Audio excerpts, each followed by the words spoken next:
আমি আবারও খুব ভীত হই যখন দেখি ইসকনের নামে, ধর্মের নামে একজন আইনজীবী নিহত হয়ে পড়ে থাকে, রক্তাক্ত। এই তো বাংলাদেশ আমরা দেখতে চাইনি। আমরা তো একটা নতুন জায়গায় এসেছি, নতুন স্বপ্ন দেখছি, নতুন দিগন্ত দেখছি। সেখানে এই ধরনের ঘটনা আমরা দেখতে চাই না। এখানে তোমাদের ভূমিকা আরো বেড়ে গেছে। আমি খুব খুশি হতাম যদি দেখতাম যে আমাদের বৈষম্য বিরোধী ছাত্ররা লক্ষ লক্ষ ছাত্রদের মিছিল নিয়ে বেরিয়ে এসছে যে আমরা শান্তি চাই, আমরা এই ধরনের ঘটনা দেখতে চাই না, তাহলে খুশি হতাম। যাই হোক, ইতিমধ্যে অনেকেই প্রতিবাদ করেছে। আমার কাছে ভাই এই বয়স্ক মানুষ, জীবনের প্রায় শেষ সময় এসে গেছি, একটাই অনুরোধ যে আমরা যেটা অর্জন করেছি সেটা যেন আমাদের বৃথা না যায়। কারণ সীমান্তের ওই পারে ফ্যাসিস্ট বসে আছে, তাই না? সীমান্তের ওপারে বসে আছে, ওখান থেকে নতুন নতুন চক্রান্ত ষড়যন্ত্র করা হচ্ছে। প্রতি মুহূর্তে তারা এক একটা ঘটনা ঘটিয়ে সেটাকে ফেরাত করে পৃথিবীতে বিশ্বে দেখাতে চায় যে বাংলাদেশ নাকি মৌলবাদীদের দেশ, বাংলাদেশে নাকি এখানে সংখ্যালঘু ভাইদেরকে নির্যাতন করা হচ্ছে। এটা করছে না? কি হচ্ছে? করা হচ্ছে। ভারতের পত্র পত্রিকাগুলো থেকে আমাদের সোশ্যাল মিডিয়াতে এমন ভাবে রাখা হচ্ছে যেন বাংলাদেশে এখন এই ধরনের সমস্ত নিকৃষ্ট ঘটনা করছে।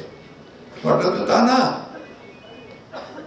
তাহলে কারা এটা করছে, কেন করছে? আমি কথা এই জন্য বলছি যে এই আনন্দে আমাদের থাকার কোনো অবকাশ নাই যে আমরা জিতে গেছি, সব হয়ে গেছে।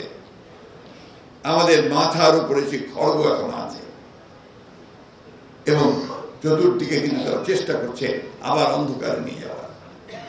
এই জন্য খুব সজাগ থাকতে হবে, সতর্ক থাকতে হবে। কোন রকম হঠকারিতা, কোন রকম বিশৃঙ্খলা যেন কেউ করতে না পারে, চেষ্টা করতে হয়, সেটাকে রুখে দিতে হবে। এটা হচ্ছে কিন্তু বড় কাজ একটা। আমি আবারও তোমাদেরকে ভারাক্রান্ত করতে চাই না, কারণ এখন নিঃসন্দেহে তোমাদের একটা নতুন জীবনের স্বপ্ন তোমরা দেখছো, নতুন পৃথিবীর স্বপ্ন দেখছো, এবং সবচেয়ে বড় যে বিষয়টা তোমরা চিন্তা করছো যে এর পরে কি। হ্যাঁ, এটাই কিন্তু আমি চিন্তা করতাম। এখন আমার এই বাংলাদেশটাকে তৈরি করা শেষ করে দিয়ে গেছে, কোথাও কোনো অবশিষ্ট রাখেনি, একেবারে লুটপাট করে, আমি যেটা সবসময় আমার বক্তৃতার ভাষায় বলতাম, মেঠো ভাষায় ফোকলা করে দিয়ে গেছে।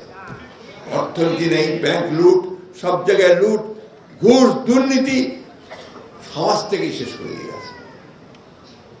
এই বিষয়গুলো তো আমাদেরকে বন্ধ করতে হবে, আমাদেরকে প্রতিরোধ করে তুলতে হবে। জনগণ যদি রুখে দেয়, কারো শক্তি নেই সেটাকে সে এইভাবে এগিয়ে নিয়ে যেতে পারে, তাই না?